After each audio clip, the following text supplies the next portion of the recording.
three guests with us who will be sharing more about the books they've written. I have Stanislav, I have Nataša, and Milan. And before we start, we'd like to listen to an audio from Nataša's book, and it's called Amma. So I'm going to play it. By Nataša Pantović. Playing the glass bead game with Pythagoras. If history is a story, then whose story becomes history? A witch, that's what she is. Whispers disturb the building silence, netting frames of ghastly images on the streets of Macau. What do you mean, witch? That is Alma. They've arrested Alma.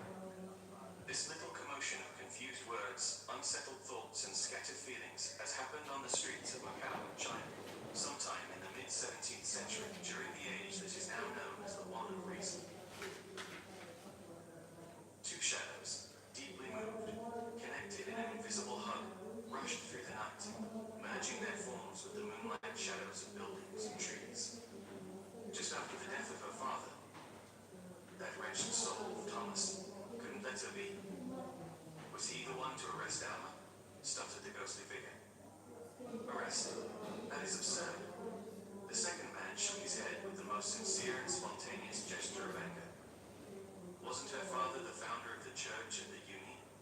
They printed books. We must send an urgent message to influential. They would not let this happen. Words got lost in the wind. When did it happen? Just a whisper. His voice like a bird shot through the wind could not rise. A family of bats hung upside down observed the scene. They formed a shape of a butterfly carved in rare white jade. The mother whispered silently to her lover, "Let us sleep. It is that time of the day." Trusting her fate to her new just found friend. Balancing in midair, she opened her eyes and instinctively moved closer to the fire to hear this story. For a storyteller of the bat she was, so she was curious. Illuminated in the starlight, their faces narrated an excitement for the tale that is about to begin. Together harmoniously, all the bodies gathered wood for the fire, lit it, and let it glow through the night of dancing sadness beneath the stars. A dance choreographed by moonlight 1,000 years ago. A shimmering halo, like golden desert sand, reflected the past, present, and future. An oracle of thoughts burned in the fire at that very moment. Last night, if it happened to her, it can happen to any one of us. Like the doctor who can treat no more patients in the tropical heat, the tone of his voice was hopelessness. Does Reuben know? Reuben is nowhere to be found. Lost, gone. Like the Joker who has finally seen his true role in the pack, his body hesitated. What do you mean gone? Maybe the same people killed him. To call infinity a number, the bat contemplated does not make it one. They were a restless crowd before they were fed and entertained by spirits, and later, surrounded only by birds, after their fears had been lessened. It takes no reading of the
Would you please read this one?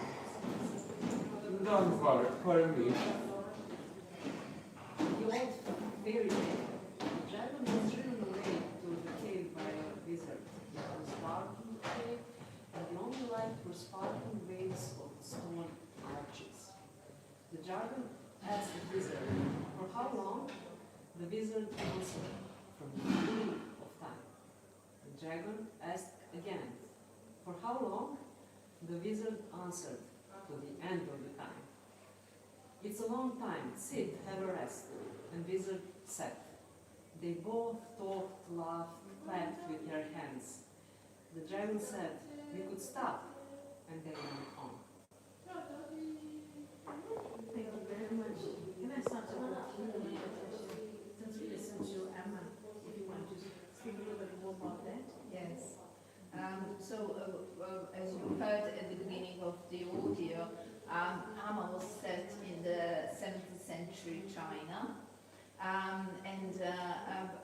Actually, Amma is a black character. She is actually from Kenya, and she was brought from Portugal to Macau. The reason why I've chosen Macau as a setting point of the story is because those days Macau had a very interesting mix of Chinese, African and European. And during that time, that particular mix, following the historical circumstances that were actually happening in China, within my story, these historical circumstances are intermingled with this particular story, which basically talks about a coffee house, a philosophy setting where people share thoughts, where East and West mingle, where actually the hidden players are in actually play. They're hidden players as they would be female who are actually, from a slave background, but because their force was such, they became queens within their setting. Then there would be a priest, there would be a soldier who would be from different backgrounds, and within the setting of a coffee house, and the coffee houses have always been sort of a penny universities. They would share different ideas, philosophy, and in a way shape the destiny of the world around them. I put it in the sort of 16th century to just give that thought that there is a chance that this type of setting was happening all through the history for thousands of years all around the world. That it wasn't just influential figures that we know that have actually shaped the world, but the whole set of figures that actually carried goodness and philosophy within their own being, and then intermingling with these whole set of figures, you will actually get this age of enlightenment, which is actually the age where then suddenly you get Leonardo da Vinci and all the inspired souls in Europe. But this particular happening in Macau, that was a point of my sort of story, was actually a point when the first Chinese books were printed. And it was the point when the first European books were printed. And that was a point where they actually started exchanging the knowledge, which was a Far East and Far West knowledge. And that particular point, Amma starts also with a witchcraft, so she's being chased as a witch. but the continuation then of the story, we are entering the philosophical setting where we're basically discussing the world of the time. Also, the story is told not only by people, but also by spirits, by like, for example, Anna's mother, who is a dead person, and influenced by these various settings. And also, I'm including people like Pythagoras and his sort of view on music within that whole setting. And that's the idea. That is so rich and intricate and so many different aspects and perspectives and cultures just being united. Thank you very much for sharing that. Anybody want to say anything before we move on to the next reader? Any question at the moment? Not necessarily. It's okay, we can have a little bit of a talk at the end of it. I'd like to now hand over to Milan. Can you share with us? Yes, my book has some similarities, but I will talk more about the difference. It is also a historical book, but it is about a simple boy about 20 years who is, I think that is 11th century, about the technology, and he found some kind item of knowledge, and because his connection with that knowledge, he needed to left his village, go to forest, and main place for all event became forest theater. There is a lot of different characters. Every character represents different groupation, and try to get that subject of knowledge, because they think that item can make damage to their groups. So we have peasants, we have actors from that theater, we have, for example, Serbian dragon, who is a rain creature, cloud creature, totally different from Western dragon. We also have dragon-like humans that are connected with dragons and try to help humans to become better. We have Serbians fairy tales that are Serbian fairies called the villa that are only girls, and they are very high and very nice, and often they are some kind of spirit of forest. And the main topic is that guy that he in many ways is unusual for them, and he has so good and positive attributes, but he is a freak for others, and they have some kind of fear. Of course, there is some person who will help and protect that child, but he don't know that persons are much different and much older than that guy, and he don't know who is from that story you want to trust. The story, the three main characters of this story, from their angle is narrator talking about story, from angle of that boy, Tihan, who found that items, from angle of a very weak wizard, Niskan, who have a lot of problem to protect Tihan, and from the angle of daughter of a despot of that area. And that is a three main characters that in one moment they will meet each other, talk each other, and go their own ways and try to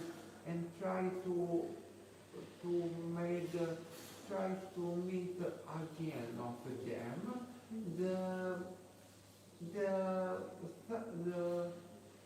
Also it is something that sorcery.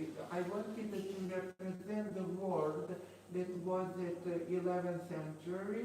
So, and what they believed as a reality of the book. So the book has a lot of fantastic elements as the dragon, as the sorcery, as sorcery items, and it is very full of events and very interesting because the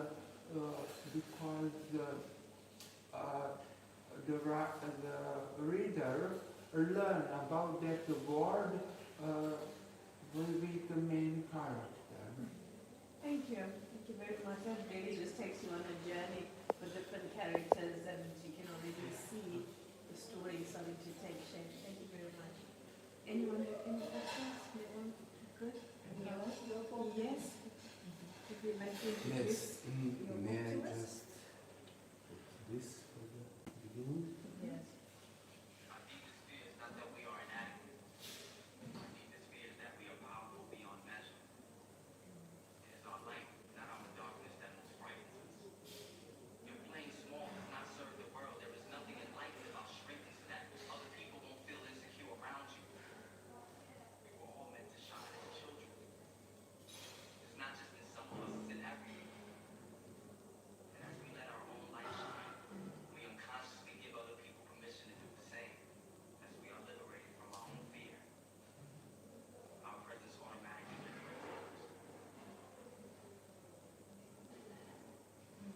Thank you. You know this part? I've heard it, yes. From Coach Carter movie. Yes. Yes. Very And powerful. I found it very powerful and very... so, I will tell you about my novel, mostly autobiographic novel about my life. And what can I say in English cannot be so powerful as in my mother tongue, but I will try to introduce you. The novel Useful Damage is a powerful and emotional story about survival, personal growth, and fight against fate. The author takes us through his turbulent life, from his high school days spent in destructive habits and dysfunctional family with alcoholism as the basic framework, to the dramatic moments when strokes and the diagnosis of multiple sclerosis changed his life from the ground up. In this courageous work, readers follow the process of re-examining his life and the decision to reject the old society, expensive medication, and destructive lifestyle. The author recognizes that change is not only possible but necessary, so he sets out in search of a better life. He goes to Greece to become independent, changes his diet and lifestyle, and enrolls in and graduates from the Faculty of Psychology ahead of schedule, all in order to free himself from the shackles of his family and find a job in the countryside, far from politics and nepotism. Useful Harm is a story about how life's hardships can be catalysts for personal transformation and success, in which every obstacle, no matter how difficult, is just a step closer to self-knowledge and true freedom. This is a story about my life because I'm coming from dysfunctional family from the early childhood, where my father was alcoholic and very aggressive towards his wife. So me and my sister, who very bad, we were emotionally disturbed, I don't know how to say. And in my middle school years, I started to use drugs, mostly glue, sniffing glue, or how do you say, for 3 years almost, and I damaged my brain when I was 19 years old. My left side all lost function, and I became Immobile. immobile, yes. And then starts my fight for the freedom, because medicine said this is the multiple sclerosis. Doesn't have a cure for that, only some form of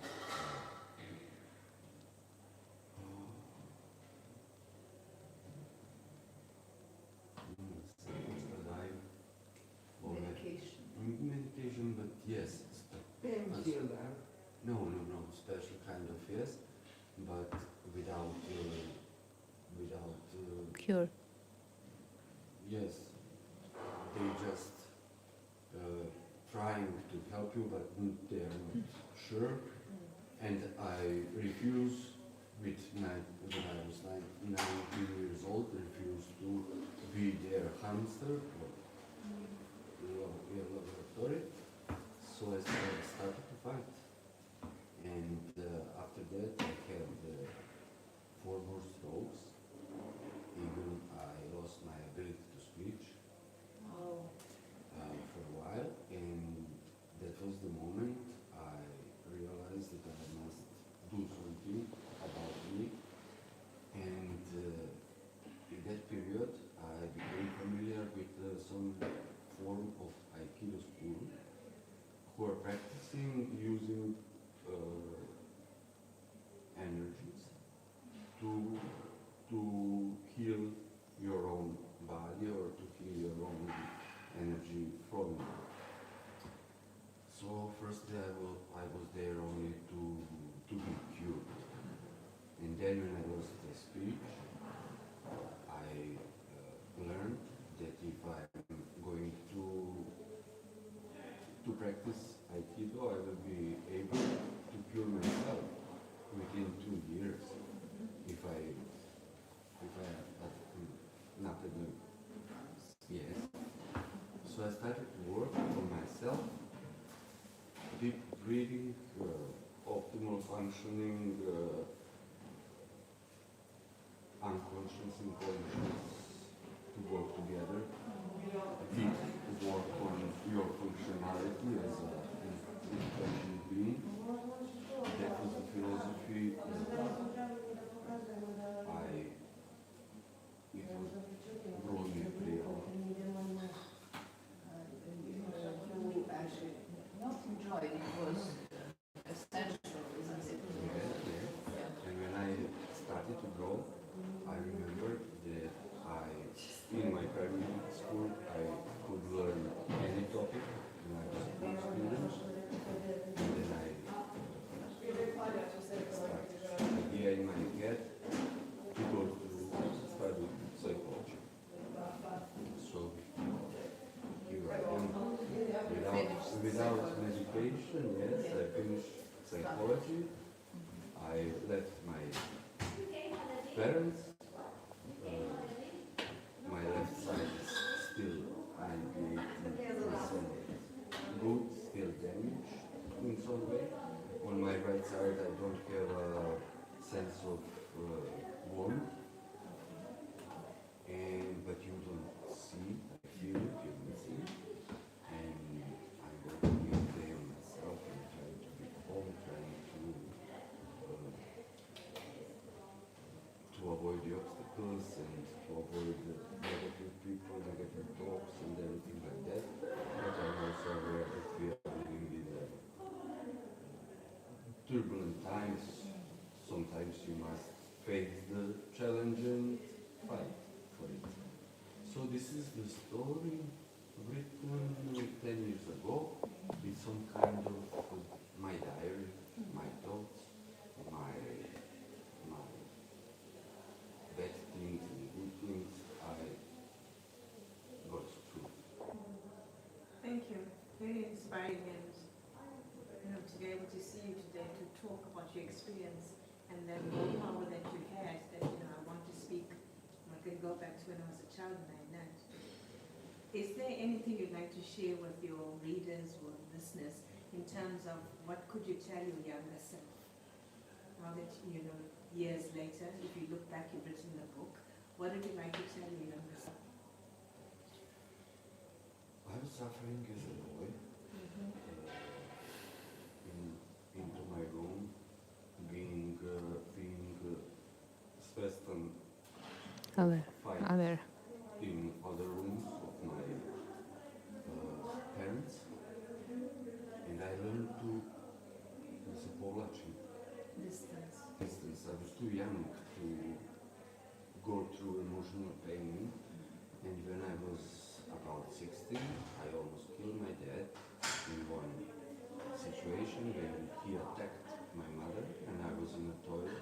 He didn't know, he was drunk, and he started to beat her, and I ran out from the toilet, stand out between them, pushed him against the table, and he fell on his back, and for a minute I thought he was dead, but then I don't know what to say. To younger self, how to be supportive without any support. No one wanted to, from the broader family, no one wanted to, yes, we didn't have any support. And where could your readers find your book? If they want to buy it? Online. Okay, Still, yes, I just do you? Portugal, few hundreds. Limited edition. Yes, only by me. I didn't go to the public as so hungry to share my story. No. This is it what I wanted primarily, and I'm living my life, and this is what it's parallel. And that's why it's conscious creativity. Then we went into a whole story of how did we then start this whole Alchemy of Love, and that had to be a personal story. So then that became a novel that was a Tree of Life, which was actually my adoption story and the story of me actually growing through, as a human being, and that's why it becomes a Tree of Life. And in fact, the image on Tree of Life book is actually my adopted daughter, with the tree growing from her head, and she has designed that image as well. So it's a personal story, and it sort of relates to again birth and rebirth and birth and rebirth, because through my life I have passed through these birth and rebirth and shaking off, all of it. Then there is a spiritual symbols, because within that whole set, we then needed a book that is actually taking care of symbols and looking at the development of symbols through ages.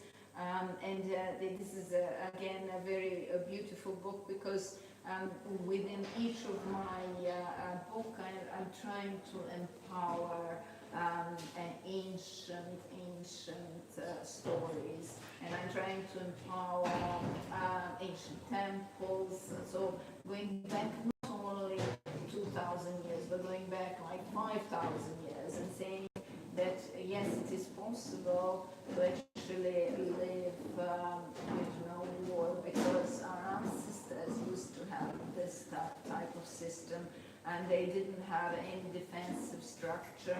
And more we look into our ancestors, more and more we learn that they have quite advanced civilizations, and they actually have a lot of exchange going between them within their, sort of system. So that means they traveled, they communicated, they exchanged knowledge, which then it becomes quite interesting as a story, because how did they do it without wars, isn't it? Back now, thousands of years ago. And then that also at the end was crowned with a book called Metaphysic of Sound, in search of the name of God, which basically then goes into the development of languages, because again, from symbols you somehow have to go into this development of language, and how that development of languages of different cultures actually really show us this tree of humanity, and how beautiful we are connected, and how each one of our philosophies connected, and how similar we are, and how beyond any religion we are, because we are so spiritual as being with no structure whatsoever. And that's where the metaphysics comes from. Thank you very much for sharing all that. Is there a message that you'd like to leave for your readers when they pick up any of your books? Each one of them is on its own, so you can pick any of them. So each one of them has its own story, and you could sort of work with it on its own. So it's really easy to pick up the one that you are mostly. But what's happening within this whole setup? People are more or less most connected to symbols, spiritual symbols. And it's interesting. Yeah. It is interesting. I find this interesting. Yeah. Because we all connect to symbols. Like, how do we, through history, have connected to spiral, and how does that work with Egyptians, and how that works with, or ancient culture, that sort of question. Okay. Thank you very much for sharing that. And over to you. Can you share us a bit more about what inspired you to write your book? Before I started to write the book, I know that I would like very much to write a book about forest and about theater. And I made that two connections. And then appear that main hero of our story, that he is not a typical hero, and I give it to that hero some, for a modern world, unusual attributes and abilities that help, that he wants to help others, and later that because he was helper to someone, that someone will appear again to be helper to main character. And it is for me very interesting to read return to that kind of philosophy. We are not here to do anything bad, we are here to connect with nature, connect to animals, to have respect to animals, because animals have intelligence, have skills, have friendship. Even my main hero, in one moment, with one character, talking about that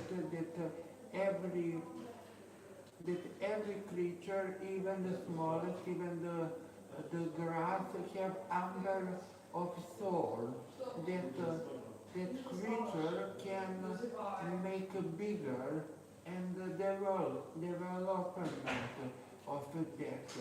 For that was unusual thinking for even for these days, and I really wanted to tell. Another for me very important thing, it is that people are very confused to this modern century. A lot of technology, a lot of information, about a lot of easy solution. You don't need to learn astronomy, you just need to find application and put the sky and you will know. At 11th century, you had some scholar or scientist who will learn all nights of his years, all this knowledge from books, from elders, from his teachers, and it is that kind of nature